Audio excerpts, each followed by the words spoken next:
నమస్కారం దుర్గా కుమార్ గారు. నమస్కారం సుధాకర్ గారు, మన వీక్షకులు కూడా నమస్కారం. తాజాగా పింఛన్ల పంపిణీ ఇంటి వద్ద చేయటం కుదరదని జగన్మోహన్ రెడ్డి సర్కార్ అయితే తేల్చి చెప్పింది. మరి దాదాపు 1,50,000 మంది సచివాలయ సిబ్బంది ఉన్నారు, అంగన్వాడీలు ఉన్నారు, ఆశా వర్కర్లు ఉన్నారు. ఇంతమంది ఉన్నా కానీ ఎందుకు మొండిగా మేము బ్యాంకుల్లో వేస్తాం, మీరు తెచ్చుకోండి, లేదా సచివాలయాలకు వెళ్ళి తీసుకోండి అని చెప్పి రకరకాలుగా వేధించే ప్రయత్నం జరుగుతుంది. అంటే సుధాకర్ గారు, ఇప్పుడు ఎన్నికల ముందు ఎటువంటి అవకాశం వచ్చినా కూడా వైఎస్ఆర్సీపీకి కానీ జగన్మోహన్ రెడ్డి గారు కానీ ఒక అలవాటు ఏముందంటే దాన్ని వాళ్ళ రాజకీయ స్వప్రయోజనాలకు ఉపయోగించుకుందామనే ఒక ప్రయత్నం ఎప్పటి నుంచో ఉందండి. 2019లో కూడా వివేకానంద రెడ్డి గారి హత్య కేసు మీరు తీసుకోండి. హత్య జరిగింది, వాళ్ళ కుటుంబంలో వాళ్ళు చేశారు. కానీ అవకాశాన్ని ఆయన ప్రత్యర్థులు చేశారని చెప్పి ప్రత్యర్థుల్ని నింద చేసి ప్రజలను నమ్మించి ఆ రకంగా ఆయన అధికారాన్ని చేజిక్కించుకున్నాడు. అన్యాయం ఎవరికి జరిగింది? ప్రతిపక్షాలకు జరిగింది.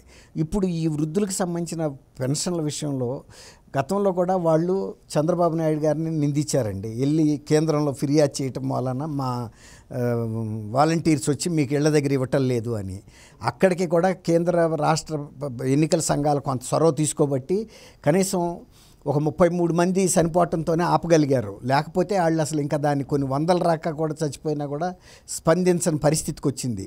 గతంలో అనుభవం దృష్ట్యా ఇప్పుడు కేంద్ర ఎన్నికల సంఘం కూడా జోక్యం చేసుకుని గతంలో లాగా మీరు చేయొద్దు, ఎట్టి పరిస్థితుల్లోనూ వృద్ధాప్య పెన్షన్లు కానీ వితంతు పెన్షన్లు వికలాంగుల పెన్షన్లని మీరు ఇళ్లకి ప్రత్యామ్నాయ ఏర్పాట్ల ద్వారా పంపించమని. ఇప్పుడు మీరు చెప్పినట్టు దాదాపు 1,50,000 పైన ఉన్నారు. ఎవరు గ్రామ సచివాలయ సిబ్బందే 1,35,000 ఉన్నారు.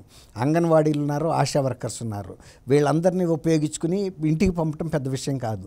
కానీ ఇది అవకాశం రెండోసారి కూడా దొరికింది కాబట్టి గతంలోనే దాన్ని కెలకదలుచుకున్నారు. కానీ వాళ్ళ వల్ల 2 రోజుల్లో ముగింపు పలకాల్సి వచ్చింది.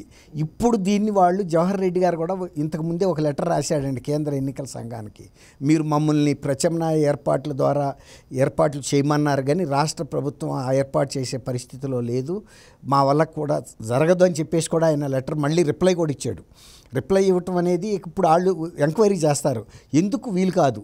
ఇప్పుడు వాళ్ళు కూడా ఐఏఎస్ ఆఫీసర్లే, వాళ్ళకి ఎంత స్టాఫ్ ఉన్నారు, ఏ గ్రామ పరిధిలో ఎన్ని పెన్షన్లు ఉన్నాయి, ఒక్కొక్కళ్ళు 4 ఇచ్చినా కూడా అయిపోతాయండి.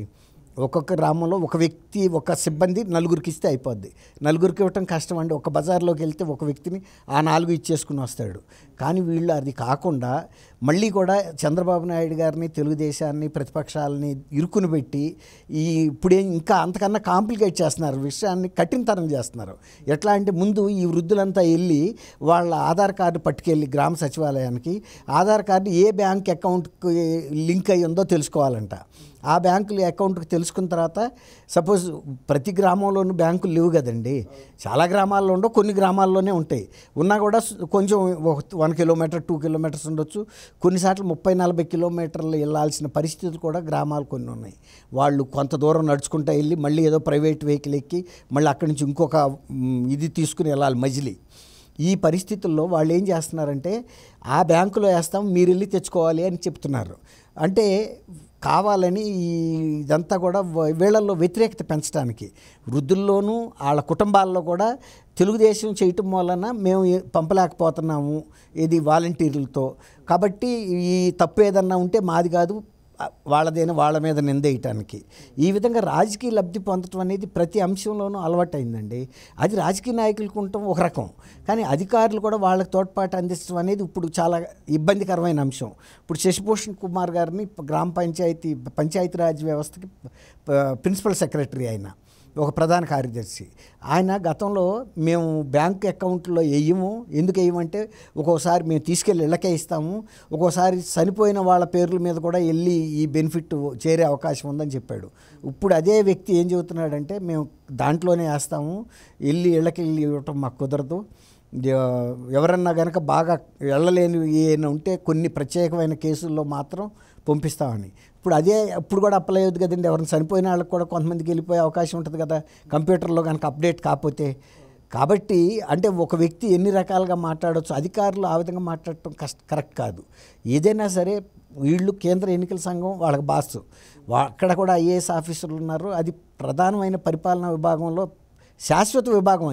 అది ఎప్పుడు ఉంటుంది. ఇవాళ ప్రభుత్వాలు 5 ఏళ్లకు ఒకసారి మారచ్చు, కానీ ఎన్నికల సంఘం ఇచ్చిన ఆదేశం అనేది శిరోధార్యం. అందులోనూ ఎన్నికల కోడ్ ఉన్నప్పుడు ఇప్పుడు కూడా వీళ్ళు ఏ రకంగా అయినా సరే ఇది ఇబ్బందికరంగా మార్చి గతంలో 30 మంది కాదు ఈసారి 100 మంది చనిపోయేటట్టుగా కనుక తీసుకొచ్చి ఒక ఆందోళన ప్రజల్లో తీసుకురావాలి, వ్యతిరేకతనేమో తెలుగుదేశం మీదకి మళ్ళించాలని. ఇప్పుడు వివేకానంద రెడ్డి గారి హత్య కేసును కూడా తెలుగుదేశం మీదకి మళ్ళిస్తే ప్రజలు నమ్మారు. కానీ ఇవాళ ప్రజలు నమ్ముతారా అంటే నమ్మరు. ఎందుకంటే ఒకసారి నమ్ముతారు, 2 సార్లు నమ్ముతారు. ఇప్పుడు ఆయన ఒక చిన్న విషయం అండి, మద్యం కనుక నేను నిషేధించలేకపోతే 5 ఏళ్లలో అసలు మీ ఇంటికి వచ్చి ఓటే అడగను అన్నాడు. ఇవాళ ఎలా ఓటు అడుగుతున్నాడు? మద్యం నిషేధించాడా? మద్యం ఏరులై పారుతుంది. అంటే దాన్ని బట్టే మనకు అర్థం కావట్లేదా? ఆయన ఏది కూడా అమలు చేయడానికి ఇష్టం లేదండి ఆయనకి. ఇప్పుడు ఒక రాజధాని ఉన్నప్పుడు ఫలానా రాజధాని అని చెప్పుకున్నారు, ఇవాళ రాజధానే లేకుండా చేశాడు. తర్వాత పరిశ్రమలని మేమే తోలేసాం స్టేట్లో నుంచి అని. ఎవరన్నా రాష్ట్ర ప్రభుత్వాలు తమ రాష్ట్రాల్లో ఉన్న పరిశ్రమల్ని పక్కకు తోలేయటం అంటే నోటికాడ కూడి తీయటమే కదండి. యువత ఉపాధి మీద దెబ్బ కొడతాం, ఇంకా పైగా చెప్పుకోవటం. ఇప్పుడు అదే అమర్ రాజా బ్యాటరీకి తెలంగాణలో ఎర్రతివాసి వేసి స్వాగతం చెప్పారు, 20,000 మంది ఉద్యోగాలు. తర్వాత వాళ్ళ కార్పొరేట్ ఇక్కడ ఆఫీస్ మార్చడం వలన కొన్ని వేల కోట్ల రూపాయలు, 100 కోట్ల రూపాయలు ట్యాక్సులు తెలంగాణ ప్రభుత్వానికి వస్తున్నాయి. ఈ విధంగా ప్రభుత్వాలు అనేవి ప్రజలకి ఉపాధి కల్పించి ప్రజల క్షేమం కోరాలి, కానీ పరిశ్రమలు తోలేసేయటం, తర్వాత అప్పులు పెంచి ధరలు పెంచడం. ఇప్పుడు సంక్షేమం చేయటానికి ఆయన చెప్పినట్టు మనం సమాజంలో సంపద సృష్టించకుండా అప్పులు తెచ్చిపెట్టి ఆ వడ్డీలు ఎవరు కడుతున్నారు? ఆయన వ్యక్తిగతంగా ఏమైనా కడుతున్నాడా? ఆయన వ్యక్తిగత కంపెనీల నుంచి అవన్నీ ప్రజలు కడుతున్నారు, అప్పుల మీద వడ్డీలు. అట్లాగే ప్రతిదీ కూడా వాళ్ళు చేసేది ఒక్క కరెక్ట్ అయిన పని లేదండి. అందువల్లే ఇవాళ ఇట్లాంటి వ్యతిరేకత తీసుకొచ్చి ప్రజల్లో లేనిపోయిన వ్యతిరేకత లబ్ధి పొందాలనే ప్రయత్నం తప్ప ఇది ప్రజలు కూడా గుర్తిస్తారండి. కిందసారికే కొంత అర్థమైపోయింది, వీళ్ళ అసమర్థతని ప్రతిపక్షాల మీదతో వస్తున్నారు. అలాగే 33 మందిని అనవసరంగా పొట్టన పెట్టుకున్నారు. ఇవన్నీ కూడా ప్రజలు గమనించలేదనుకోవటం పొరపాటు అండి. ఖచ్చితంగా ప్రజలకి అర్థమవుతుంది ఇప్పుడు ఏం జరుగుతుంది అనేది. జగన్మోహన్ రెడ్డి గారు కూడా దీని మీద ఇప్పటివరకు అసలు నోరే తెరవలేదు. దేని మీద నోరు తెరిచాడండి ఆయన? ఏది తెరవట్లా. ఎలాంటి సంఘటనలు జరిగినా కనీసం మొన్న 33 మంది వృద్ధులు చనిపోతే వృద్ధులైనందువల్ల వాళ్ళు మనుషులు కాకుండా పోతారండి? మన రాష్ట్ర ప్రజలు కాదా? అంటే నీ దగ్గర ఈ పెన్షన్ తీసుకుంటున్నాడు కాబట్టి ఒక భిక్షగాడు అనుకుంటున్నాడు ఆయన? కనీసం చెప్పాలి కదండి అధికారులకు ఇలాంటి సంఘటనలు జరగొద్దని. నువ్వు ఆపద్ధర్మ ముఖ్యమంత్రివి, నువ్వు చెప్పాలి. కనీసం వాళ్ళు చేస్తారా చేయరా తర్వాత మాట. ఒకవేళ చేయకపోతే కనుక కేంద్ర ఎన్నికల సంఘం చూసుకుంటుంది.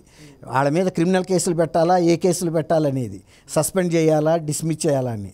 కానీ ఒక రాష్ట్రానికి ఒక తండ్రిగా నువ్వు 33 మంది స్పందించినప్పుడు ఇది అనవసరంగా జరిగిన సంఘటన, కానీ ఇటువంటి జరగనివ్వద్దు, మీరు ఎట్టి పరిస్థితుల్లో ఇళ్ళకెళ్ళి ఇవ్వమని చెప్పాల్సిన ఇది ఉంది. తర్వాత సంతాపం అన్న చెప్పాలి కదండి, చనిపోయిన వాళ్ళకి సంతాపం చెప్పాడా?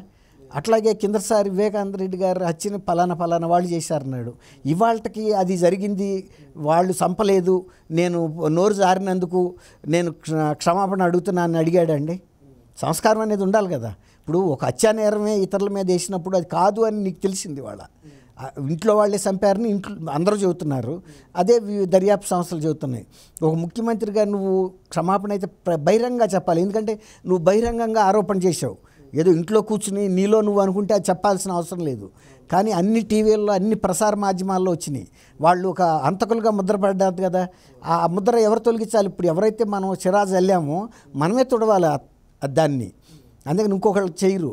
జగన్మోహన్ రెడ్డి గారికి ఇది ఒక అలవాటు కిందకు వచ్చింది. ఏది అవకాశం దొరికినా దాన్ని రాజకీయ ప్రయోజనం. ఇప్పుడు ఈసారి కూడా మీరు అన్నట్టు ఈ నెలలో ఎంతమందిని చంపుతారో, చంపిన దానికి కూడా వాళ్ళు ప్రతిపక్షాలన్నీ కూడా ఒకే మాట చెబుతున్నాయి, ఏ ఒక్కరు చనిపోయినా అది రాష్ట్ర ప్రభుత్వం బాధ్యత వహించాల్సి వస్తుంది.